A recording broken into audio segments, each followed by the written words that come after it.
ya con el análisis, ya que hemos visto este directo y hemos visto cómo se habla de esas nuevas leyes vistas en verano, tanto para infraestructura como para inversión. Y bueno, y según Biden, pues un mercado laboral que está fuerte, y la pregunta es así de fuerte, y lo veremos durante el viernes, ¿no? Durante el día de mañana, donde tendremos datos laborales. Pero antes de abordar ese tema, antes de irnos hacia el dato laboral, qué esperar, qué es lo que tenemos que vigilar, vamos a hablar antes de otras cosas. Vamos a hablar durante el día de hoy, voy a ver si me da tiempo durante la sesión, vamos a hablar de la deuda pública de Estados Unidos, que supera los 31 billones de dólares por primera vez. Este es otro récord para la deuda, para el endeudamiento del país. Analizando el rebote, vamos a analizar también cómo se está comportando el rebote, que lleva ya unos cuantos días. Hoy tenemos un día más tranquilo, pero en negativo, por el tema de que mañana se presenta un dato comprometido, y por eso pues, todavía no hay decisión y se está esperando el mercado. Por otro lado, Goldman y GDP Now aumentan sus estimados para el PIB del tercer trimestre. Vamos a analizar por qué. Lo más importante del dato laboral a vigilar para este viernes. Vamos a ver lo que ha comentado Kaspari de la Fed. Recalco una de las frases: nos queda más trabajo por hacer. Luego veremos Vanguard Group, que espera que los bonos corporativos de Estados Unidos se encuentren bajo mayor presión que lo que están ahora mismo.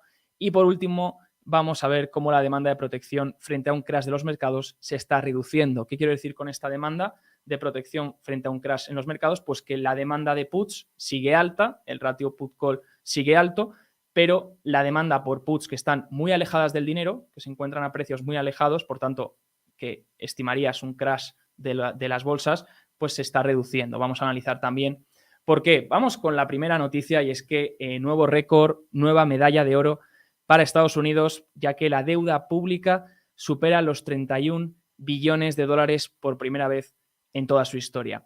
De acuerdo con un último informe presentado por el Departamento del Tesoro, la deuda pública alcanza un nuevo récord a medida que los intereses, obviamente, se disparan, y esto hace que los costes de la deuda aumenten. Y, por supuesto, lo único que ha mantenido o que mantiene esta máquina ficticia funcionando es un dólar fuerte a nivel global. Cuando tienes una Reserva Federal que ha subido tipos, que tiene unos tipos reales ahora por delante que el resto de economías, donde el resto de bancos centrales van un poco más atrasados, pues ahí tienes un dólar que todavía se beneficia de ese spread entre los tipos reales que tienen ellos y los tipos reales que hay en otras zonas, como por ejemplo podría ser la eurozona. Muy buenas tardes a todos, gracias por estar aquí y por comentar.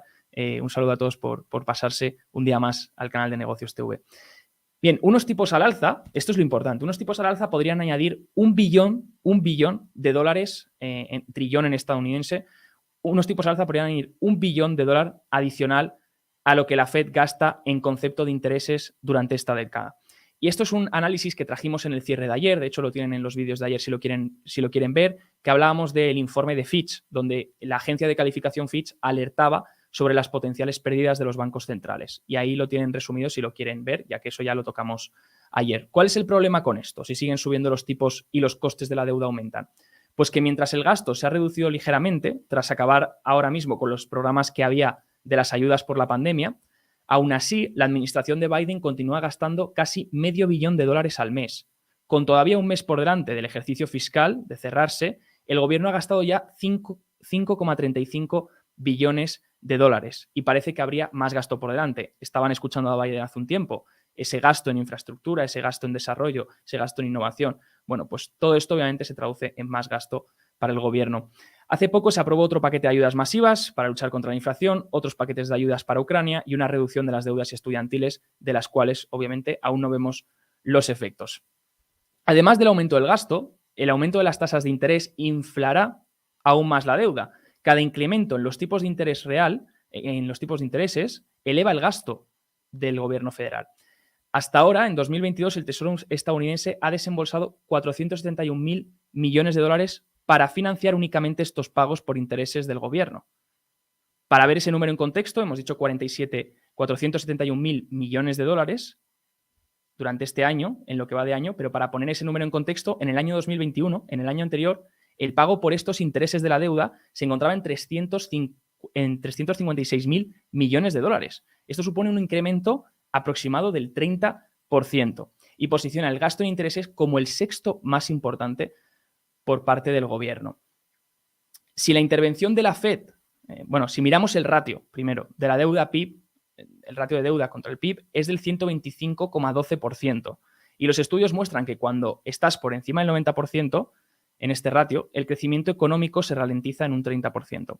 Sin la intervención de la Fed en el mercado de bonos, los precios posiblemente caerán en este mercado de bonos, seguirán cayendo y los intereses seguirán al alza. Esa es la tendencia que estamos teniendo todo este año, haciendo que los costes de la deuda sean aún mayores y esto se acentúe todavía más. Esto concluye, y si lo ponemos en contexto también con el informe que vimos de Fitch ayer, esto concluye que la subida de interés es masiva hasta unos puntos que sean descontrolables, puede llegar a un punto en el que la Fed tenga que rendirse para reducir los costes de la deuda y aceptar una década a cambio de mayor inflación que ese 2% al que estábamos habituados. Por tanto, ese es el dilema ahora con el que está jugando. Más que una Fed pivot porque haya unos datos económicos malos o caiga el mercado o el mercado inmobiliario se debilite o el mercado laboral se debilite, más que la Fed vaya a pivotar por eso, la Fed, donde realmente no se está hablando y se debería hablar más, es los argumentos de que la Fed tenga que pivotar o no pueda subir los tipos más de una cierta tasa terminal por el tema de las pérdidas que se generan de los bancos centrales que luego se arrastran al tesoro y son beneficios que no recibe el tesoro porque antes eran ganancias y todo el efecto en la deuda pública. Entonces, ahí están los pasos más importantes, que es esa deuda tan grande que hay y esos beneficios que dejarían de percibirse por el tesoro si los bancos centrales entran en pérdidas. Entonces, estos son los claves a vigilar, en mi opinión, para poder hablar de un potencial pivot, pero que todavía, obviamente, sigue siendo una ilusión. Y si llega, posiblemente llegará por una mala noticia, lo cual no es del todo bueno tampoco, porque al final estás solucionando una cosa, pero estás teniendo otra nueva. Entonces, no sé hasta qué punto ese tema de bad news are good news, malas noticias son buenas noticias, hasta qué punto, ¿no? Porque, claro, malas noticias siguen siendo malas noticias. Pueden ser buenas noticias a corto plazo, pero a largo plazo no sabemos, ¿no? Bueno, vamos a analizar el rebote. Vamos a ver rápidamente cómo están los índices. Ahora mismo, bajando, bueno, tenemos el Nasdaq bajando ligeramente menos 0,34%, el Dow Jones bajando un 1% y el S&P 500 bajando un menos 0,76%. Parece que hemos tenido un rango durante toda la jornada, donde primero íbamos al alza, los índices se ponían positivos y luego se ha vendido y ahora consolidando entre ambas zonas, ¿no? Esperando el dato de mañana, en mi opinión, que es el dato más importante que ahora vamos a analizar qué es lo que hay que mirar. Bien, ha habido nuevas señales para este rebote. Déjenme presentárselas. Lo primero, ¿cómo lo han hecho los sectores desde agosto? Vamos a mirar un poco en contexto. ¿Cómo lo han hecho estos sectores desde agosto? Desde el pico que vimos en los índices en agosto, que luego corrigieron, pues desde ese pico del rebote en verano, ¿cómo lo han hecho los sectores? Bueno, los que mejores han aguantado son healthcare, salud y energético y financiero. Los que peor, real estate, comunicaciones y tecnológico. Obviamente porque también el rebote se fue hacia abajo y no se mantuvo porque los intereses volvieron a subir al alza. Entonces los sectores más de mayor duración, como puede ser el tecnológico o el de comunicaciones, pues se vieron más afectados. Vemos bastante fuerza más en energético, en salud, en financiero y en materiales, industrial, más o menos. Utilities también a lo mejor. Bueno, aquí tienen una tabla que lo que nos muestra es, hemos tenido el peor inicio de año hasta septiembre. No, ya no es inicio, porque ya es hasta septiembre. Pues hemos tenido el peor inicio hasta, si contamos la finalización de septiembre de año en rentabilidad en el índice. Entonces, fíjense que hasta final de septiembre, ¿no? Calculado la rentabilidad de todo el año. Entonces, si cogemos 2022, estaríamos en el top 3 de peor año hasta ahora, de rentabilidad hasta septiembre, porque ahora nos quedan todavía 3 meses, nos quedan unos cuantos meses para finalizar. Entonces, si vemos 2022, que sería el top 3, y vemos la caída hasta ahora, pues más o menos hasta finalizar septiembre era de 24,8, ahora ha mejorado por estos días de octubre. Esto supone que lo que nos comparte aquí Carson y Ryan Detrick es la rentabilidad que se genera cuando esto ocurre, cuando tienes los peores inicios de año o los primeros 3 peores trimestres del año, vamos a decirlo mejor, en un año bursátil. Y luego los retornos en el siguiente trimestre, los 2 siguientes trimestres y los 4 siguientes trimestres. Como vemos, en principio la rentabilidad media y la probabilidad suelen estar a favor de tener rebotes en los siguientes 2, 1 o 4 trimestres. Ahora bien, ¿cuándo sale la excepción?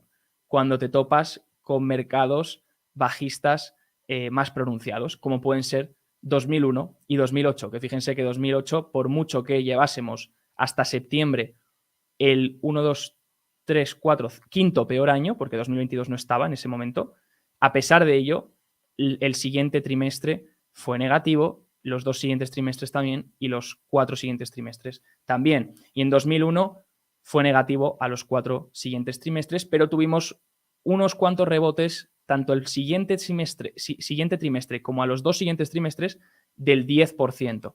Entonces, eso no elimina la probabilidad de que podamos tener un rebote que se extienda un tiempo. De hecho, hay pendiente un indicador, hay pendiente que se active, y es el Sway Breath Trust. Está inventado por Sway, perdonen la pronunciación, pero esto ocurre cuando el número de empresas que avanzan es un indicador que mide la amplitud. Por eso yo siempre, todos los días, les muestro en los índices, hoy no lo hemos hecho porque vamos mal de tiempo, pero les he mostrado todos los días en los índices cuántas empresas avanzan, cuántas caen, y por eso me parece importante, porque los indicadores de amplitud, de breadth en inglés, se basan en esto. Y esos son indicadores muy potentes a la hora de poder adelantarse a posibles rebotes fuertes o posibles nuevos rallies. Entonces, aquí en el Sway Trust lo que mide es el número de empresas que avanzan dividido por el número total, tanto las que avanzan como las que declinan, las que caen. Y cuando pasamos de niveles, cuando el ratio pasa de niveles mínimos, como pueden ser 0,4 o por debajo, y pasa a 0,6 o por encima, entonces se dispara ese número de empresas que avanzan de forma relativa al total, lo que hace es que si se hacen menos de 10 días, tengas este indicador que se activa. Fíjense que por ahora nos quedarían unas cuantas sesiones para poder llegar a esa zona de arriba, ¿no? Como dice Morpheus Trading, es un indicador que genera una señal de compra cuando estamos por debajo de 40 y vamos por encima de 61 en menos de 10 sesiones. Y ahora mismo está en 55 y todavía le quedan hoy habrá empeorado un poco, pero todavía le quedan algunas sesiones para conseguir llegar a ese punto. Entonces, si conseguimos que haya un día, por ejemplo, mañana, por eso mañana va a ser tan importante, porque si conseguimos que mañana hay un día en el que el número de empresas que avanzan versus el número de empresas que bajan sea muy superior al que avanzan, va a hacer que el ratio pueda subir hasta esa zona del 0,6, más o menos 0,61 o por encima, en menos de 10 días de lo que llevamos. Y eso daría una señal muy potente. Todavía no se ha activado, pero estaremos alerta. Como pueden ver, aquí están las últimas señales activadas y como pueden ver, la rentabilidad a un mes, 3 meses y 6 meses, pues suele ser media, pues suele ser positiva, ¿no? Del 4% a 6 meses vista. Bien, ahora lo importante también a nivel técnico ya no es solo el dato, sino cómo van a reaccionar los índices. Ya hemos visto que se ha hecho un doble suelo aquí. Sí que es verdad que aquí se eliminó, se hizo una pérdida por debajo, que potencial para sacar stops y para hacer que todos los largos pues capitulasen y soltasen sus posiciones. Y ahora, dentro de un mercado bajista cíclico en el que nos encontramos, la pregunta es, ¿qué resistencias tenemos por encima o qué puntos importantes tenemos por encima? Pues los primeros, la media de 50, la media de 100, que están aquí marcadas en rosa y verde, y luego tenemos la media de 200, que es la amarilla, que es donde rechazamos la última vez. Y esa media es muy importante porque es donde el último rally alcista, el último rebote, que se extendió durante todo el verano, rebotó y se volvió para abajo, hizo resistencia en esa media de 200 que encima coincide con la tendencia bajista. Por tanto, tenemos 3 puntos importantes. El primero, ver si llegamos a 4.000 puntos o por debajo, 3.000 y pico, y ahí ver si conseguimos superar esas medias. Y luego el segundo, si conseguimos superar los 4.000, ya sería esa media de 200 y esa tendencia bajista que sería difícil de romper.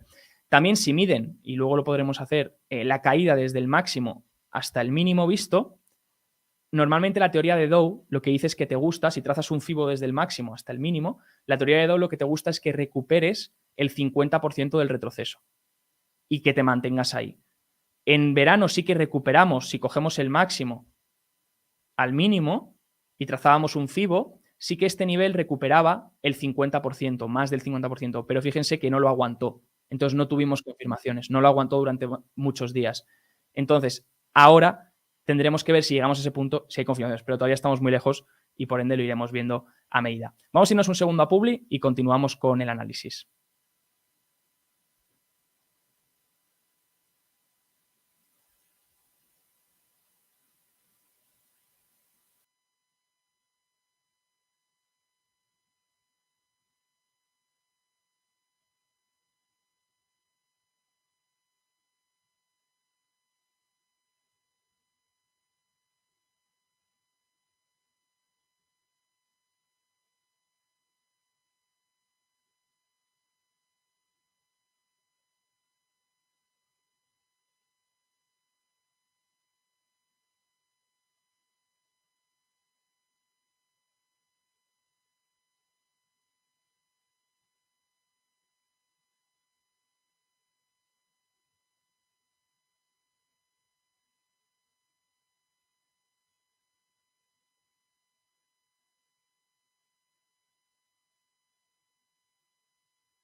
Bien, ya estamos de vuelta y hemos visto que hay varias señales que, bueno, que se están activando y que tendremos que estar pendientes los próximos días de cómo evolucionan para ver si este rally se mantiene, si este rebote se mantiene o no. Si se confirman esas señales, serían bastante potentes, lo que podría sugerir que el rebote pudiese durar más. Si se acuerdan, ayer estuvimos mirando las magnitudes y duraciones de los rebotes y más o menos tenemos hasta una media de 14% de rebote que puede generarse y hasta de 41 días de sesión que pueden desarrollarse estos rebotes. Pero claro, la pregunta que todo el mundo se hace es, ¿este rebote es un rebote para seguir bajando? ¿Es un rally dentro de un mercado bajista para luego entrar en otra fase bajista? ¿O es un suelo o qué es? Y entonces la gente se pregunta, ¿no? Y fíjense que he querido traerles este gráfico. No soy de los que le gusta posicionar el gráfico de hoy con el gráfico de pasados años, de 2008 o caídas anteriores, porque creo que cada una tiene sus características, aunque sí que la historia pueda verse reflejada de vez en cuando. Pero como ven, hay una frase que me gusta mucho de Bob Farrell y dice, de Mary Lynch, y dice, los mercados bajistas tienen 3 fases: caída aguda, rebote reflexivo y una caída fundamental prolongada. ¿Qué quiere decir con esto Bob Farrell? Quiere decir que la primera caída es cuando el mercado descuenta que las cosas van a ir mal, que algo ha cambiado y ya las cosas son diferentes. Entonces ahí tenemos la primera caída, que puede ser la fase que hemos visto hasta ahora. Esa primera caída donde, bueno, pues nos hemos dado cuenta que hemos entrado en un nuevo régimen de un dólar alto, unos intereses altos y unas valoraciones mucho más contraídas. A partir de ahí, en principio, llega la fase 2 del rebote, que es el rebote reflexivo. Ahí es donde puedes ver rebotes. Fíjense lo que pasó en el 2000 a 2003. Además, coincide con la duración desde el inicio, las semanas de duración desde el inicio del mercado bajista. Y fíjense que ahí en esa fase 2 tienes un rebote muy fuerte que parece que todo ha vuelto a la normalidad, que parece que, bueno, pues que encima se desarrolla durante varias semanas. Entonces parece que todo se ha tranquilizado. Y luego el problema es la tercera fase, que es cuando llegan los ajustes, que es cuando toda esa primera fase de lo que se descontaba se descontó de más, por eso hubo un rebote reflexivo, pero luego tienes los fundamentales que se ven afectados, como podrían ser en este caso los beneficios empresariales, el dólar alto, cómo afecta a la facturación de las empresas, o si los tipos siguen subiendo, cómo pueden afectar a la actividad económica. Entonces ahí podrías tener la potencial tercera fase. Entonces es una teoría que no descartaría hasta ahora. La mantendría dentro de las proyecciones, porque por mucho que a lo mejor veamos rebotar los índices, o por mucho que incluso este rebote pueda continuar las próximas semanas o durante varios días, la gente cree que porque esto dure 4 semanas, 5 semanas, 6 semanas el rebote, ya se habrá acabado todo. Pero fíjense que ayer veíamos que rebotes dentro de mercados bajistas pueden durar hasta 41 sesiones y tener un rebote de hasta el 20% en algunos casos. Entonces, no porque haya esa magnitud de rebotes puede significar que esto haya acabado, ¿no? Tiene que quedar siempre evidente esa tercera fase. ¿De qué va a depender esa tercera fase? De la volatilidad. Gracias a ustedes, Rafa. ¿De qué va a depender esta última fase bajista? De la volatilidad, ¿no? Como se pueden ver, la volatilidad todavía no consigue hacer un nuevo máximo, ¿no? Entonces, sí que es verdad que si miran además antiguos momentos de subidas de tipos, normalmente la Fed nunca ha intervenido el mercado, nunca ha cambiado su política, mientras el VIX estaba por debajo de la lectura de 40. solo lo ha hecho cuando el VIX ha estado por encima de 40 puntos. Todavía estamos por debajo de 40 puntos. Entonces, la Fed solamente ha pivotado en entornos donde el VIX ha estado por encima de 40 puntos. Bien, pregunta José, Javier, su partida, luego respondo preguntas, ¿vale, José? Porque vamos ahora, quiero cubrir todos estos datos y quiero dejar luego paso a Gabriel también, que tiene cosas importantes que comentar. Y ahora, si queda un tiempo, vemos todas las preguntas. Ahora el GDP Now de la Fed de Atlanta estima un crecimiento del 2,7%. Ha habido cambios en el PIB estimado. Se ha subido el estimado por parte del GDP Now de Atlanta. También lo hemos tenido por parte de Goldman. Última noticia. Goldman esperaba un 0,9 para el tercer trimestre, ahora espera un 1,9%. ¿Por qué ha sucedido esto? Bueno, lo vimos hace unos días. Las nóminas privadas han mejorado mucho y también la balanza comercial ha mejorado. Ha mejorado en el sentido de que el déficit es menor. ¿Por qué? Porque el déficit al final lo que hace es que coge las exportaciones y resta las importaciones. Estados Unidos es un país que importa más de lo que exporta, entonces tiene un déficit comercial en esa balanza comercial. ¿Qué pasa? Que si se reduce, como se está reduciendo ahora, lo que pasa es que está importando menos y sigue exportando lo mismo. Eso significa que puede contribuir bien al PIB, porque en el PIB de estadounidense suman lo que se crea en Estados Unidos, suma el output estadounidense y resta lo que se importa. Entonces, si tú sumas exportaciones, se mantienen igual, pero estás restando menos al PIB, estás restando menos importación, pues entonces contribuye a que puedas tener un número más al alza. Para mí son datos exigentes, pero veremos si, obviamente por estos datos se han cambiado estos estimados, pero veremos si se consiguen. Bueno, vamos con el dato de empleo, que es lo que quería comentar y creo que es lo más importante y sobre eso quiero discutir. Y es que tenemos el dato de empleo de mañana. Hemos tenido las nóminas, hemos tenido las peticiones iniciales de desempleo hoy, un dato más que se suma al análisis, donde, bueno, ¿qué veíamos de las peticiones iniciales de desempleo? Son todas esas personas que solicitan por primera vez esa ayuda para el desempleo y hacen esa petición. Entonces, si suben, significa que el mercado laboral se enfría. Si bajan, significa que el mercado laboral está fuerte, porque hay menos personas pidiendo el subsidio, ¿no? Bueno, pues esta semana se suman 29.000, se sitúa en 219.000, pero aunque se sume esta semana, fíjense la tendencia. Venimos de una bajada drástica en las peticiones iniciales de desempleo. No sé si será por la estacionalidad, porque es verano y se requieren más puestos de trabajo en ciertas áreas como pues restauración o servicios de transporte, viajes, etc. Pero fíjense que las nóminas, la tendencia ha sido a la baja y de hecho la media de 4 semanas ha rebotado un poco, pero sigue apuntando a la baja. Por tanto, el mercado laboral en ese sentido está fuerte. Y aquí he recopilado todos los datos, todos los últimos datos de las nóminas para poder ver qué dirección puede tomar mañana el mercado en función de lo que veamos. Lo primero, ¿qué esperar? Bueno, se esperan 260.000 nóminas no agrícolas y una tasa de paro que se mantenga en el 3,7%. Entonces, aquí he trazado dos posibles escenarios, ¿de acuerdo? He trazado el escenario de que tengamos un buen dato laboral, por tanto, la presión inflacionaria continúe, y he trazado el otro posible escenario, que sería tener un mal dato laboral. Entonces, que el mercado laboral se pudiese estar enfriando. Entonces, ¿qué pasaría? Pues, por ejemplo, un buen dato laboral, ¿qué sería? Sería por encima de 260.000 nóminas, porque es lo que se espera ahora mismo, y donde la tasa de desempleo pueda subir, pero no mucho, ¿no? La tasa de desempleo se mantenga en el 3,7, incluso baje o por debajo. He puesto aquí por debajo o igual entre el 3,7 y el 3,9. Por tanto, si sube ligeramente, yo creo que también puede ser un buen dato, porque no ven una caída drástica, un aumento drástico en la tasa de desempleo. Entonces he puesto ahí entre el 3,7 y 3,9. Si es por debajo del 3,7, obviamente aún más será un buen dato, aún mejor, ¿no?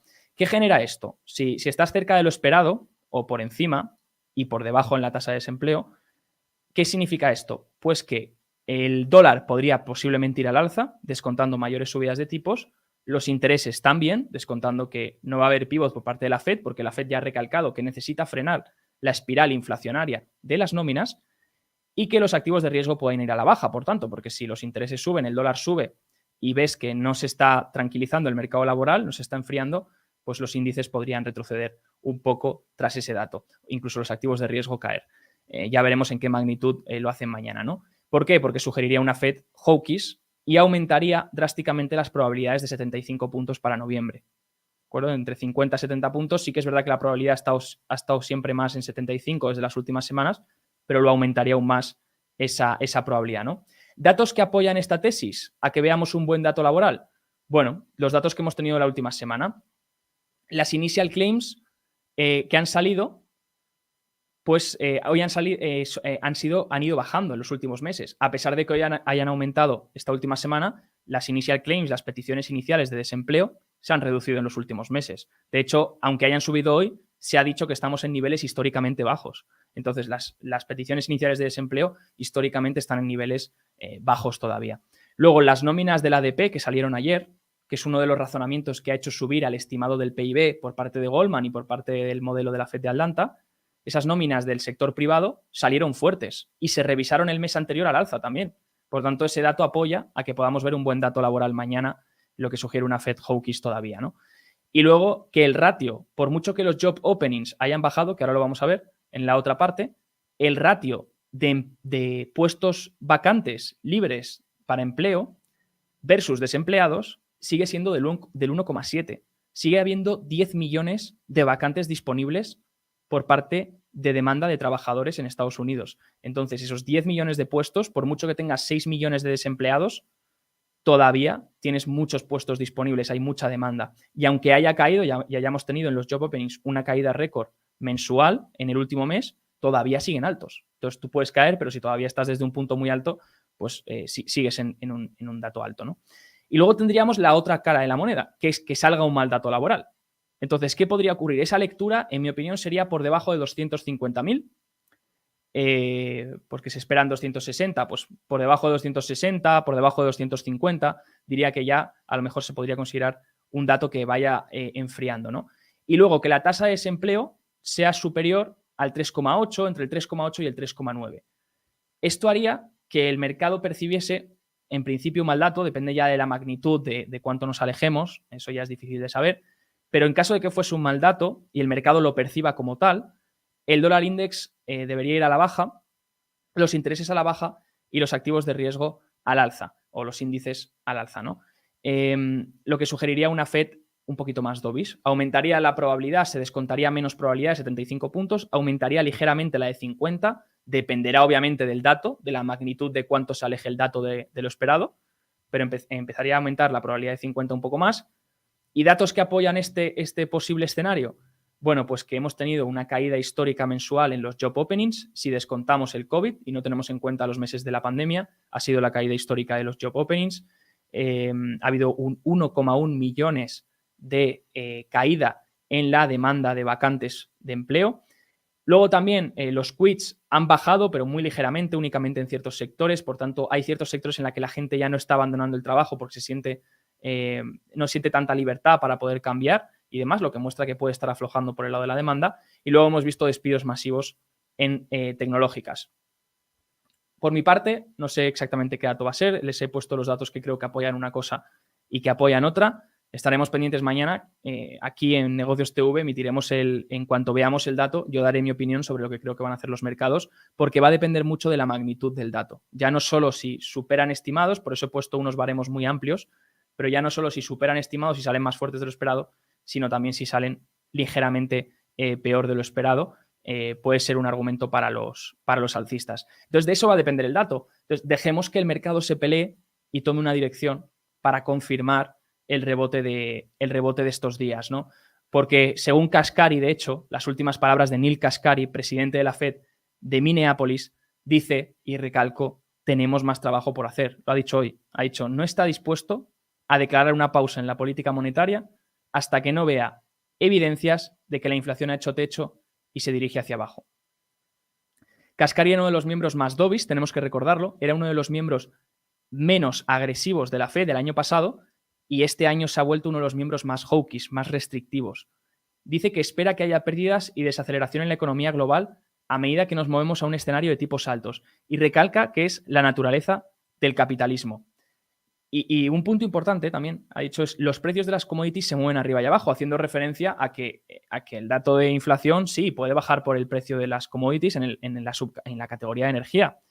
Pero dice, en salarios y servicios, la inflación no muestra evidencias de ir en buena dirección. Entonces, ya no solo tenemos un dato por delante que es importante, que es el de mañana en las nóminas, que tenemos que ver cierto desahogo, cierto enfriamiento en el mercado laboral para que el mercado empiece a ver resultados de la Fed. Si no, si vemos un mercado laboral fuerte, a los índices no les va a gustar. No les va a gustar porque van a ver que no se están consiguiendo las cosas y que va a resultar en todavía una tasa terminal que o sea un pelín más alta o se mantenga estable durante un tiempo. Y luego, aparte, pues tenemos el dato de CPI, que es el 12 de octubre. Entonces, tenemos dos barreras por atravesar muy importantes, que son esos dos datos. Si todo saliese en lo normal, en lo esperado o incluso mejor, pues obviamente sería un dato para los bajistas si sale por encima, y si sale por debajo, pues será un dato para los alcistas. Entonces iremos viendo cómo evoluciona. Dice Gonzalo, el 8 de noviembre hay elecciones en USA, esta falsa subida podría ser política por parte de los demócratas. Podría ser, al final, estacionalmente ya vimos en el programa ayer que estacionalmente octubre es el mejor mes en años de midterm, en años de medio mandato.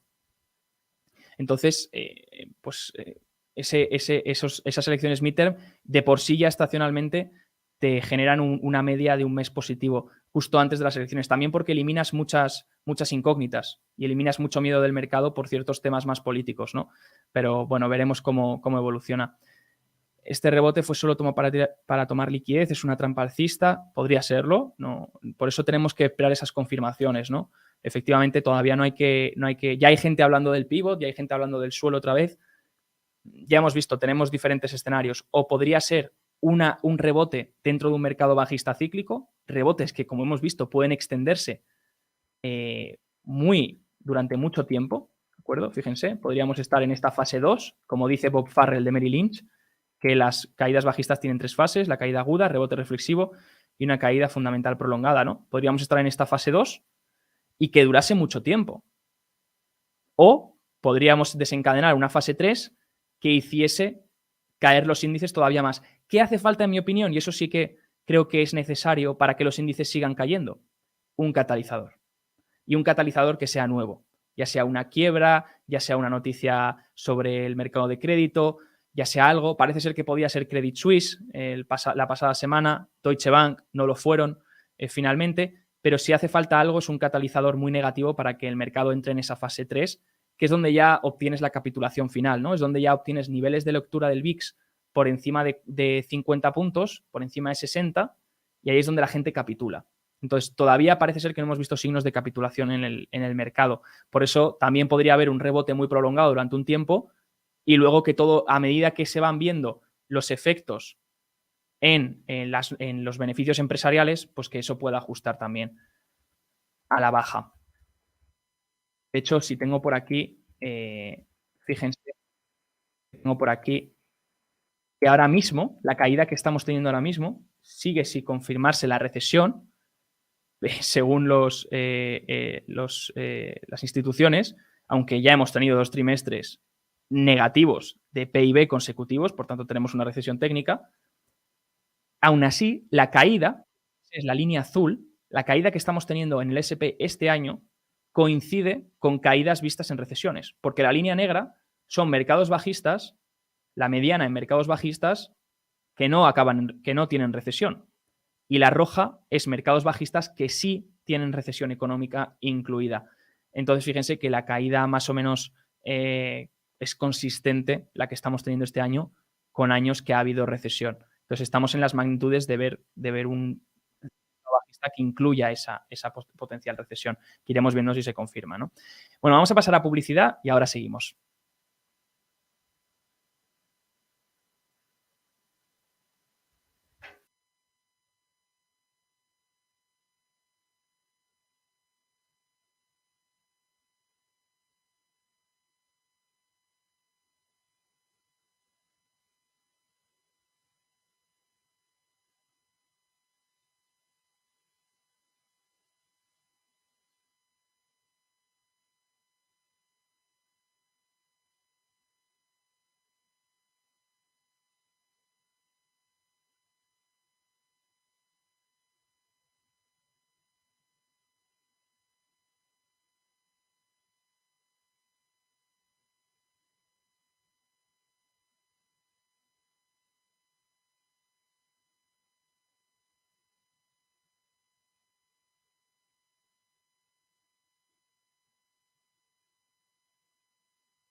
Estamos de vuelta por aquí y bueno, me ha faltado cosas por comentarles, pero se lo iré comentando en los próximos días, ya que hemos tenido ese directo de Biden que se ha alargado un poco. Dicho esto, tenemos con nosotros a Gabriel, que él sí que va a poder poner continuidad a este análisis al día de hoy y ver qué esperar para mañana, ¿no? Gabriel, ¿cómo estás? Buenas noches. ¿Qué tal? Muy buenas noches a todos. Espero que estén muy bien. Bueno, el mercado ahora